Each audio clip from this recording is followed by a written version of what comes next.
सफ़ेद हाथी। एक जंगल में बहुत से जानवर रहते थे। उसमें हाथियों का एक झुंड था। इसी झुंड की सरदार एक हथिनी थी जिसका नाम मालिनी था। वह काफ़ी समझदार और नेक दिल थी। अपने झुंड के सभी छोटे बड़े सदस्यों का ध्यान रखती थी। झुंड जब भी खाने या पीने की तलाश में जाता, मालिनी सबसे आगे चलती थी। शिकारियों द्वारा बनाए गए गड्ढों जो कि उन्होंने छिपाए होते हैं, मालिनी दूर से ही भांप लेती थी। वह रास्ता बदलकर अपने झुंड को बचाती थी। झुंड के सभी हाथी और उनके परिवार मालिनी की हर बात मानते थे। इसी तरह समय बीत रहा था। कुछ समय बाद मालिनी हाथी ने एक बच्चे को जन्म दिया जिसे देखकर सभी झुंड के सदस्य आश्चर्यचकित रह गए। जो नन्हा सा हाथी झुंड का सदस्य बना था वह था सफ़ेद हाथी। जहाँ सारे हाथी काले रंग के थे, वहीं एक सफ़ेद हाथी पूरे जंगल में कौतूहल का विषय बन गया था। जो भी सफ़ेद हाथी के बारे में सुनता वह उसे देखने आ जाता। लेकिन मालिनी इस सब से खुश नहीं थी। मालिनी की सहेली पूनम हथिनी ने जब मालिनी से इसका कारण पूछा तो मालिनी ने कहा, बहन तुम नहीं जानती, अनगिनत हाथियों में बड़े नसीब से एक सफ़ेद हाथी पैदा होता है। जितना इस बच्चे के बारे में सबको पता लगेगा उतना ही उसकी जान को खतरा बढ़ जाएगा। पूनम यह बात सुनकर बोली, हाँ यह बात तो हमने सोची ही नहीं कि हमारे नए सदस्य की जान को सबसे ज़्यादा खतरा है।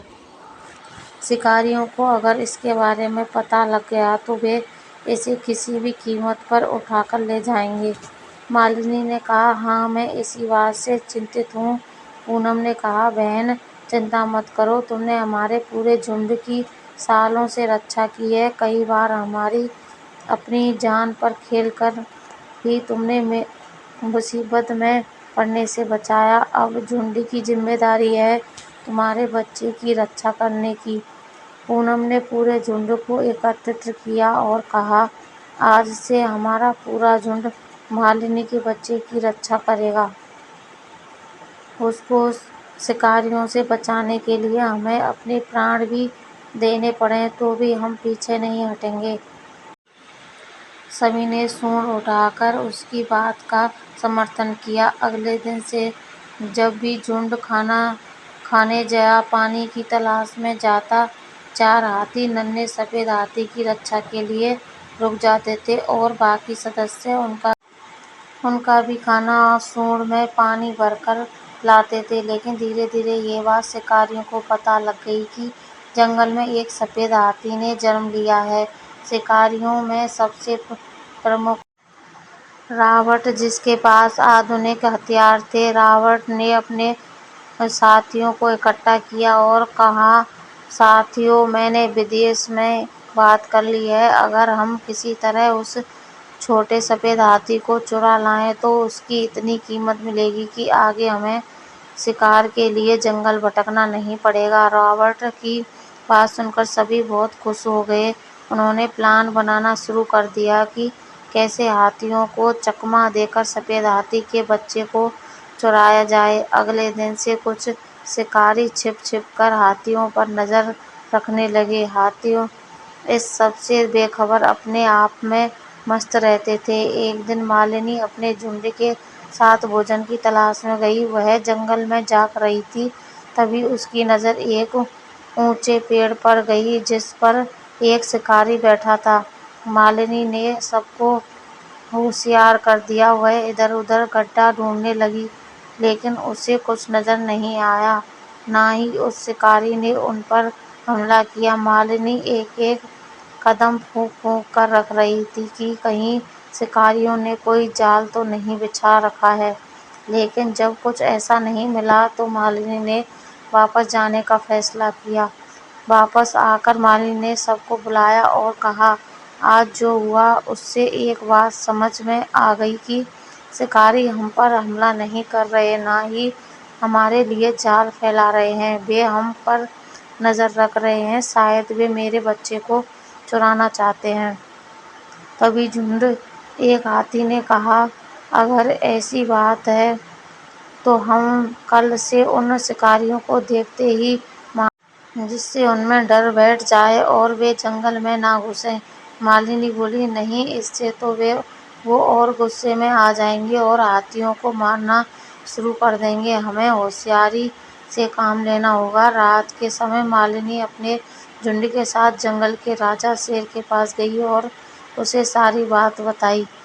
शेर ने सारी बात सुनने के बाद कहा, बहन, हम सब जंगल में मिलजुल कर रहते हैं, तुम चिंता मत करो। ये बताओ करना क्या है। मालिनी ने कहा, मैं चाहती हूँ जब तक मेरा बच्चा बड़ा नहीं हो जाता तब तक तुम इसे अपनी गुफा में रखो।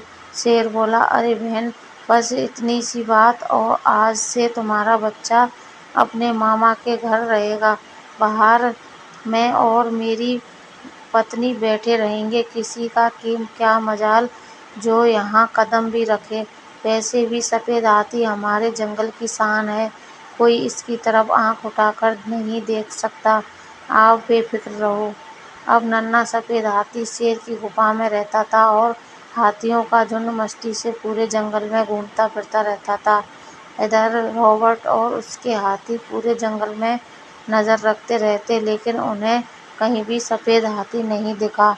एक दिन रॉबर्ट ने सबको बुलाया और डांटा, तुम एक हाथी के बच्चे को नहीं ढूंढ पाए, कहाँ गया वो? शिकारी बोला, या तो उन्होंने इसे किसी और जंगल में भेज दिया या वह मर गया। रॉबर्ट बोला, दूसरा जंगल तो यहाँ से बहुत दूर है, वहाँ तक ये नहीं जा सकते।